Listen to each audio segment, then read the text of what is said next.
Hello, everyone. Thank you for being with us today. As you know, anytime you report on a murder, it's a sad situation. It is hugely sad when it's around Christmas.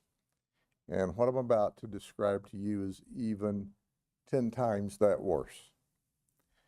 And it started last night in Highland City. Jason Kinney, who's 47, is married to Crystal Kinney. And Jason's been drinking during the evening, and he's watching his football team, the 49ers, play football. Well, they're having a good night. They're winning. In fact, they won big. Sometime toward the end of the game, at around 11 o'clock, an argument began when Crystal suggested they watch something else on television. And the argument got really heated. Crystal told her 12-year-old son to go to call 911. So the 12-year-old flees to the neighbor's house in order to dial 911, and as he's leaving the house, he hears a gunshot. Deputies arrive in less than 5 minutes of the call for service. And when we enter the house, we see that Crystal Kinney, the wife of Jason, is shot in the head and dead. But it gets worse. We go into the bedroom and we see a 13-year-old child, a little girl. She's shot twice. She's shot in the shoulder and she's shot in the face. We later learned the bullet in the face hit her on the bridge of the nose, went straight up and out the top of her head. She is alive in critical condition, but stable at Lakeland Regional Health, and is alert and talking. That's a Christmas miracle. Jason shot her twice and intended to kill her. He didn't, however, shoot his biological child, thank God, who was 1 year old and in a crib. He shot his stepdaughter. He didn't get a chance to shoot his stepson, who had run to dial 911. Jason then jumps into his vehicle and flees the scene just prior to deputies arriving. He is going toward Lake Wells. He calls his sister in upstate New York, and he says, "I've done something very, very bad. Very bad. I did something terrible. And this is the last time you'll ever talk to me. You'll see me on the news, but I am not going to jail. I'm not going to jail for the rest of my life." So he goes to his father's house, which apparently is currently in probate. His father's deceased, and there's a friend staying there. When he gets to the house, he immediately goes into a shed. Deputies now are tracking Jason. We set up a perimeter and start yelling for Jason to come out of this shed, which is adjacent to the home. And the deputies hear a single gunshot. When we make entrance into the shed, we find that Jason has shot himself in the forehead, and he too is deceased. I want you to think about this a minute. As the investigations unfolded during the night, and we're still in the preliminary stages, and as I always say when we talk soon, whatever we give you today is subject to modification. We found a note that at some time in the past Crystal wrote, and it was open, where she told Jason, you know, you're drinking, you're using cocaine again, this is not the way the family should be, you need God. Crystal, by the way, goes to church every Sunday. We don't know when she wrote the note. It's not dated, there's no time, there's no indication, but it was open. So did she write it, as they argued earlier in the evening, or had it been some period of time? We can't determine that. We also were able to talk to the 12-year-old, our Christmas miracle. She said, I begged him, don't shoot me, don't shoot me, don't shoot me, and he shot me anyway.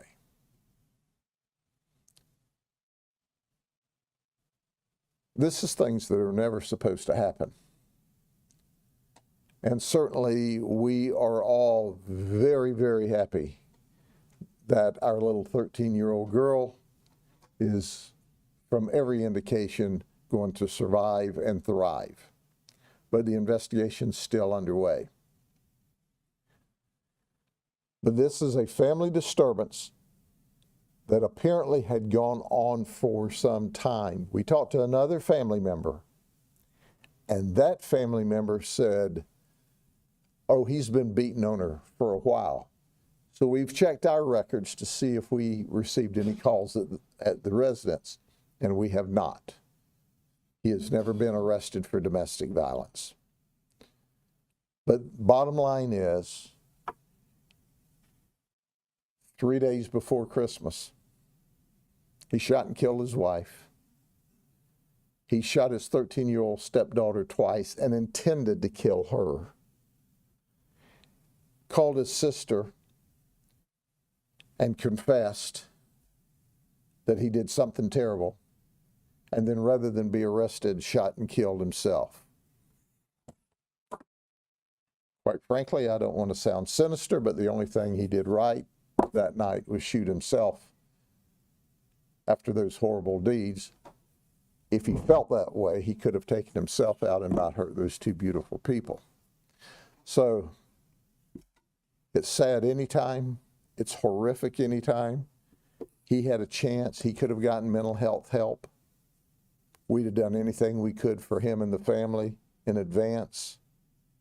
But he just absolutely destroyed a family, literally, and the mental health of two children without their mama and an infant that will grow up without a mother and a father. 3 days before Christmas. Any questions? You said the 12-year-old that's asked not to be shot at. Did you mean the 13-year-old? I meant the 13-year-old. 12-year-old was the boy, the 13-year-old was the girl. The 13-year-old girl begged not to be shot. Please don't shoot me, please don't shoot me. And he shot her twice anyway.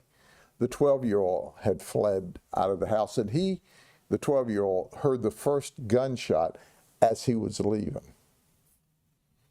Was it that neighbor that ended up being able to call 911?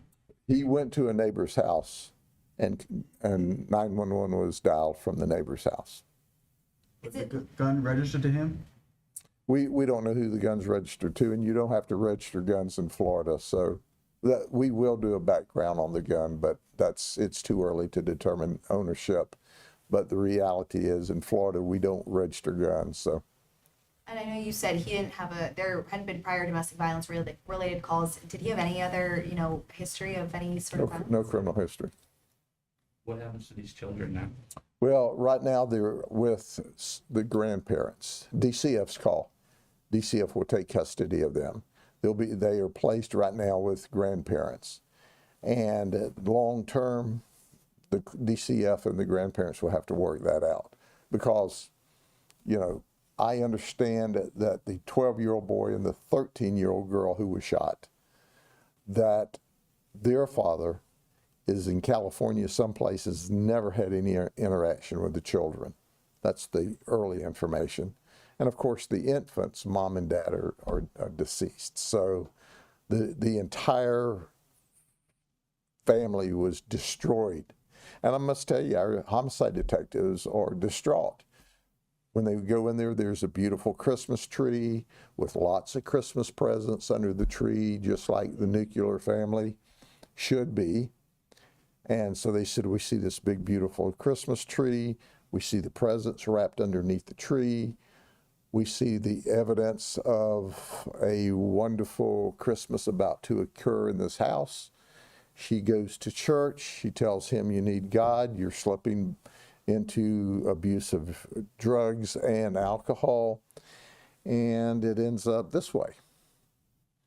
And quite frankly, it's not surprising. Some women protect their husbands, and she never called on him. But apparently, he's been known for injuring her in the past.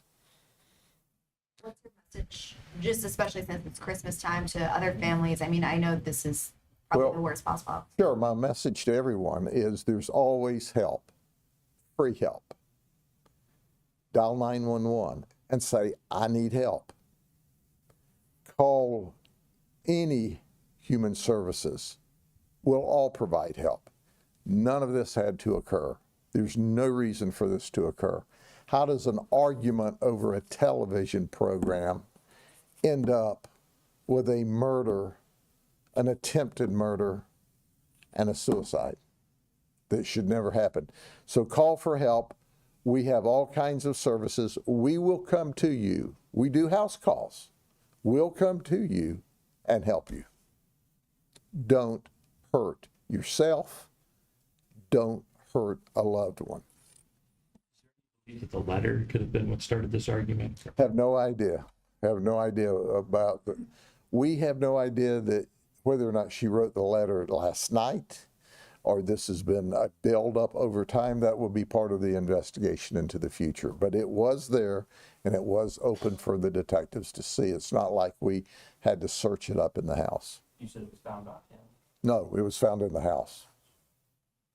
You said that this was in Highland City. Where specifically? Yeah, we normally don't give the address of victims, and certainly we have victims that are still alive that potentially may live there. So,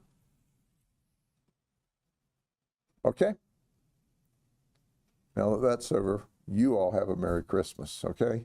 But tell everybody there's help. So depression, we see depression go up, we see suicides go up, and all of this didn't have to happen, okay? God bless y'all all. Bye-bye.